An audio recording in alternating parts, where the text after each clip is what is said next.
Dave Ferguson, thank you for joining us today for this last and final lecture of this course on reproducing sites, churches, networks, and movements. So that can easily be 3 or 4 or 5 courses, and we're going to cover that in 25 minutes. So we're going to cover a lot of great content, but we are reading your textbook, Exponential, and that is one of our required texts for the class, and the students are reading that for this week, and so they're getting a lot of that content there, and we're digesting that in the classroom and that sort of thing. And so thank you for joining us today. Tell us a little bit about what you do. I know you have many different roles, and so tell us a little bit about that.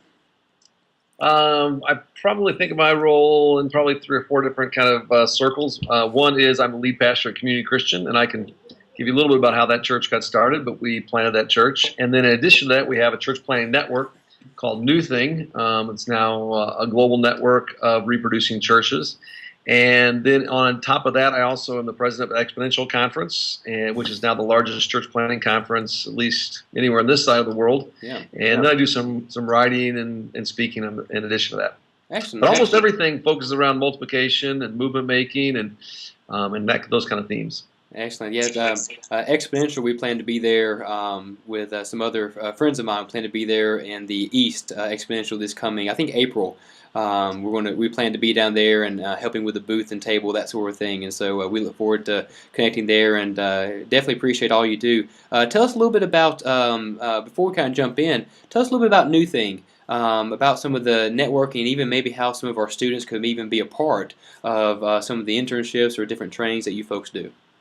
Yeah. Well, Dustin was telling me that many of you have aspirations for planting churches and starting churches and being part of churches that are planting other churches. And one place to visit would be newthing.org. Long story short, I can tell you the story. It was a youth pastor that was a part of our church that came to me and said, "Hey, you know what? I think want to go plant a church." And to be honest with you, at that moment, I was kind of like, "Wow, really?" Because I really liked having him on my staff team. I wanted my kids to have him as a youth pastor, and so we agreed. And he wanted to plant in Denver. I said, "Well, why don't you just go on out there, check it out, and we'll come back and talk about it." So he went out there, and when he came back, he had actually raised, it was a ridiculous amount of money. I think in less than a week, he'd made contacts where he'd raised like $100,000. Wow. And I was like, okay, holy smokes. Obviously, God's blessing this thing. So we decided if God was blessing him, then we need to get behind it. And I remember we got him up at one of our leadership community events, which we bring all our leaders together. And I said, "Here's Dave and Heather." Told them the story. They went up to Denver. Some people already got behind them. They got $100,000 to go plant this already. And I think God's clearly blessing this. And if he's blessing them and sending them, and I think he's sending some of you all to go with him. And we had about 35 people from Chicago that got new jobs, transferred schools, and relocated from Chicago out to Denver to help him plant that church. Wow. And we just kind of said, well, what if we just kind of keep working together on this? They're two different, separate, independent, autonomous churches. What if we kept working together? And then after that, we started planting other places. We planted in Boston and New York, and then Knoxville, and then Southern California, and then Detroit. And next thing you know, people were saying, "Oh, you got a network." And so then we kind of named it. It's called NewThing. And the things that make NewThing unique is if you want to plant a church, let's plant churches. That's what NewThing's all about.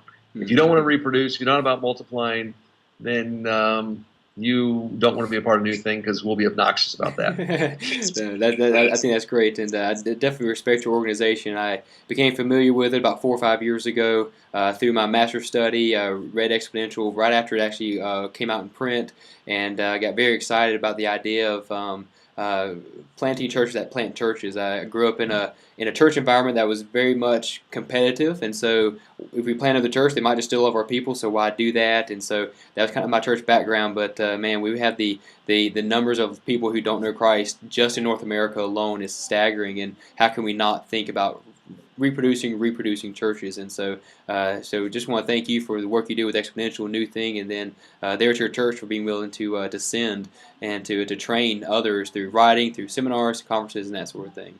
Well, thanks, Dustin. But I'll tell you what, as a note of encouragement, because I know you're planting a church and everybody else listening too, my experience has been, you send folks and you send money and you think you're making this sacrifice. This is kind of the way God works. It ends up actually blessing us. Because as I look back over my shoulder, at that event of sending that church to start we ended up starting NewThing. I mean, I thought I was just sending one staff person and a handful of people and some dollars.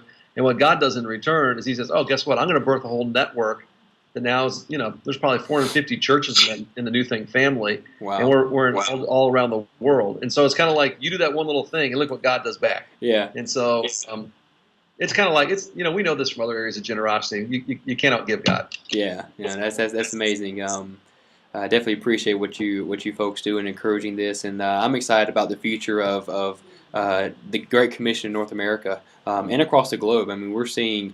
I think we're starting to learn from some of the international settings about movement thinking and discipleship and that sort of thing, and we're really bringing that in. That's exciting to me. So thank you so much for being willing to lead and to encourage others and train guys like myself in various ways to do that too. So definitely appreciate you. Let's get in. I'm going to turn my video off. I got a little bit of a lag on my end, so I'm just going to turn my video. That way it should run a little smoother. Yours is a pretty face we need to make sure we want to see, and so we'll be good here. So let's discuss a little bit about reproducing sites, churches, networks, movements, and to not break down the chapters in your book since the students are reading that. I kind of want to share a little more of a story. So share briefly with us the story of planting Community Christian Church. It was just a handful of friends from college. My roommate from college, my brother, his roommate, and then another young lady. We all decided we wanted to move back to the Chicago area to plant a church, and we did that. And maybe this will be encouragement for some of you in your class too. I think I was 25 at the time, and basically we went out, and the first thing we did was we started a whole bunch of small groups. Each of us started a group, and probably the most important thing that we did, and again, you kind of know this in retrospect. You look over your shoulder and you're like, wow, that was really important. The most important thing that we did is we made sure every one of those groups had an apprentice leader in it. And what we've learned since, that those churches that are able to reproduce macro, most often, not exclusively, most often also reproduce micro. So you're reproducing the small level, and that kind of gets into the DNA, and then you're able to reproduce macro into sites and churches and then campuses. And so we started small groups, and then after we started those small groups, we had our very first service in March, and we did do a big mass marketing. And God was super faithful. We had 465 people show up for the very first Sunday, which was awesome. We all met in the cafeteria of a high school. And by, I think, May, we'd scared off most of them, so we had it down to about 180. Nice. And it just kind of every year since we started, it's just continued to grow. By God's grace, and we've continued to start more sites and start more churches, and I mean, I love it. I just absolutely love it. Excellent. Well, I know that from reading the book, your book Exponential, that you wrote with your brother, I believe. You co-wrote. So you kind of trace a lot of the story of Christian community Christian there in the book. But tell me, why did you write the book? Why do you think the book was essential to have in today's kind of church planting culture? There's probably a couple things. I mean, I think one was we wanted to share our story. We felt like God had really been very, very kind to us, and there were some things over the 20 years that we'd kind of learned. And so, really, what you have in Exponential is kind of a best of. We got the opportunity to lead to do a lot of different practicums where churches would come to us and we could teach them about, small group reproduction. We got to teach hundreds of churches about multi-site. We got to teach, hundreds of churches about church planting. And we began to kind of look at everything that we were doing at different workshops and conferences, and people were coming to us and all that kind of stuff. And we just kind of took all of that, which is way more than you could put in a book. We said, let's just put the best of all that in there.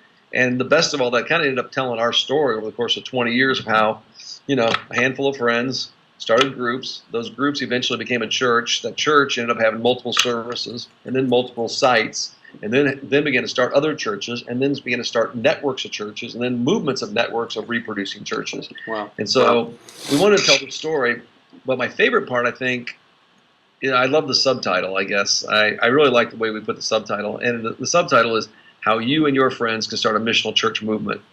And we very intentionally, the first few words of the book say, "You can do it." And sometimes when God blesses the way He has us, other people look at it and they're like, "Wow," they don't think they can do it, or they think there's something, I don't know, some kind of a different gifting that John has, or some people on our team, or I have, and it's just not the case. It's not the case at all. And we really wanted to put the message out there that God believes in you. There's specific dreams that He's invested in you, that He wants to see you accomplish for the kingdom's cause, and that you can do it. And in particular, the subtitle, "How You and Your Friends Can Start a Missional Church Movement." That's why we wrote it. Yeah, I remember when I read it a few years ago, I was this very hyper excited, ignorance on fire, wannabe church planner thinking, "Oh, I'm going to charge hell with a water pistol type mentality. We're going to hit and do it." And so I started talking to all my friends like, "Hey, we got to plant a church. We got to do this." And they thought I was nuts and crazy. Now about 4 years later, they're starting to build a little more trust, and we're starting to move a little bit, move a little better. But so I know you talk a lot about that in the book, about kind of a lot of the structures and systems to really foster these type of movements and to really set them up. Let's talk a little bit about how you structure a reproduction DNA in what you do as far as Community Christian as a church, and then even as NewThing as a network. Yeah, I mean, like, kind of, how do you create a reproducing culture? Yeah. We talked about this quite a bit in the last year and a half or so around here. I'll tell you what, I'm gonna draw something. We'll see if this will help. I brought a little notepad here. Nice. We'll illustrate it this way. I think in some ways I think culture can be illustrated with the kind of expanding concentric circles. And I'm going to write 3 different words here. In the center, I'm going to write the word value. And in that middle ring, I'm going to write the word narrative. And in the outer ring, I'm going to write the word behavior. Okay? Okay. And I'll show it to you all, and you can take a look at it, and then I'll just talk about it for just a little bit. I think this is what creates really any kind of a culture, quite frankly. But in our case, what we're talking about is a reproducing culture. If you want to have a reproducing culture, first of all, I think it has to be a value. And when I say value, I think it has to be something you hold dear, both in your head and in your heart. There's a conviction theologically that disciples are supposed to be made, the Great Commission was supposed to be fulfilled, that churches are supposed to be planted, that movement is how the mission gets accomplished. I mean, you're just, as you read the Gospels and you read Acts and you see it implemented in the epistles, you're just like convinced of it in your head. Okay, there's a conviction about that there. And actually, I think it also becomes a passion in your heart, where that's the thing that you get most excited about. That gives you kind of an adrenaline rush just talking about this stuff, and it certainly does me. And that's when it's a value. Well, but you need more than value. You also, I think, you're going to create a culture in your church of reproduction. You also need what I would call the narrative. And the narrative, I would say, is 2 different words: language and stories. Every strong culture, and it might be a business culture, certainly church cultures, when there's a strong culture, they have their own unique language. And chances are that if you're reading through Exponential, you notice that even community, we have a certain speak. We talk about apprenticeship over and over and over again. There's other kind of words that we use that are unique to our particular culture. So there's certain language that you use, but there's also then certain stories that you tell. And you tell those stories over and over and over again to reinforce the value. I can tell the story of a guy who's on our lead team, a guy named Doug. Doug was my apprentice there in my small group. He was a guy who lived in the neighborhood. And I remember the very first time we met, as I was apprenticing him, he said to me, "Well, if I'm going to be your apprentice here, I guess I got to read the Bible, huh?" Yeah, that's a good idea. Yeah. He said, "Well, see, how do you do that?" And I just began to show him in a simple way how I do that on a daily basis. Read a chapter, pick out a verse, meditate on that, write it out, pray, reflect on it, some of those things. And over the course of the next 18 months, every Tuesday we would meet at Starbucks at 4 o'clock, and I would apprentice him. And over the course of that 18 months, meeting at Starbucks on Tuesday at 4 o'clock, eventually he got to the place where he felt like he was ready to lead that group, and I felt like he was ready to lead the group. And by the way, I think that's how leadership development best works, is when the person who's doing the developing and the person who's being developed, they both think they're ready, then they're ready. That's when a leader's ready. Nice. So I released him, and he went on and led the group, and I started a brand new group. I came back to Starbucks. It was funny, just happened to stop in there, maybe 2 weeks later on Tuesday at 4 o'clock. And I noticed sitting at the same table that Doug and I always sat was Doug and a guy I knew named Brad. And I didn't have to ask what was going on. Because what was going on, and I don't remember telling Doug he had to do this. I'm sure at some point I did. But he just knew, because our culture valued reproduction so much. He thought every church in America, that if you were leading something, you always had an apprentice. He just assumed that's the way it was, and so he just did it. He got enculturated into it. And so he began to train up Brad, and Brad eventually started his own group, and then Doug started another group. And I tell that story because in some ways I think that illustrates how we do things over and over again. And so part of a narrative of a strong culture is you have certain stories that you tell. The story I told earlier about our youth pastor who went and planted a church out in Denver that became what eventually became, now is a family of 450 churches. That's a story that we tell over and over again. So if you want to have a reproducing culture, you have values, you have narrative, which is both language and story. But here's the third part. The third part, and this is what's most important, that's behavior. If you want to have a reproducing culture, you have to actually do it. And here's what happens in a lot of churches. A lot of churches, they say they value the Great Commission. They say they value disciple making. They can even tell stories from the Bible and even a few stories from the past, but they don't actually do it themselves. And if they don't actually do it themselves, then what that does is that implicitly tells everybody in that church, okay, it creates a culture in that church that says you only have to say you value it, you only have to tell stories about it, you don't actually have to do it. But what we need is you're going to have a culture of reproduction, you have to do it. And it's particularly important if you're the lead pastor or if you're in senior leadership. Because here's what happens. You will reproduce who you are. Yeah. You will reproduce who you are. And so I know for me, it's really important. I'm going to, when we get off this call here, I'm going to go have pizza at Lou Malnati's, a famous pizza place in Chicago. And after that, I'm going to go lead my small group. And there's a handful of people that I'm training in that small group. Because apprenticeship is that important to me, even as the lead pastor, that I have to be doing that. I have to have an apprentice. We have 13 leadership residents who just graduated from our leadership residency program who are in training to go plant churches. I'm involved in training those people. I have to, not only because I love doing it, but also because I have to exhibit that behavior if I want to have a reproducing culture. And I think if you want to have a reproducing culture, you've got to have those three things. You got to value it, head and heart.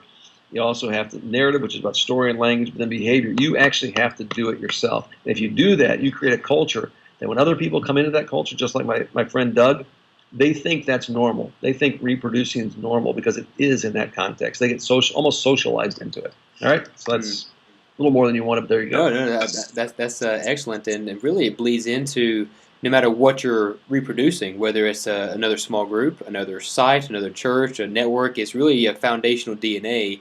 So if you're modeling and your behavior is, we planted a church and we're going to plant another church, and you teach that new church that they start with that kind of foundation of reproduction, it's natural to do that themselves.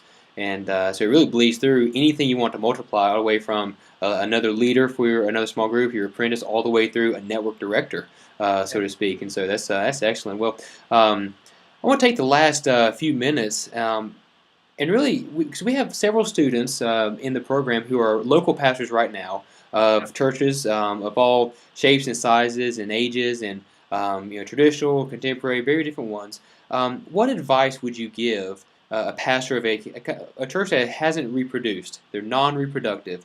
What advice would you give that pastor who wants to get their church involved in reproducing things like sites, churches, and networks? How would they begin, and what's some advice and pointers? Well, first, I would a couple of things. I would take that model I just gave you of value, narrative, and behavior, and say, okay, I am going to change this culture. I'm going to change this culture, and so the way I do it, the value piece, okay, I'm going to begin to teach. Okay, I'm going to be able to show how this is supported theologically, how this makes sense scripturally and biblically. Narrative, I'm going to tell stories about it.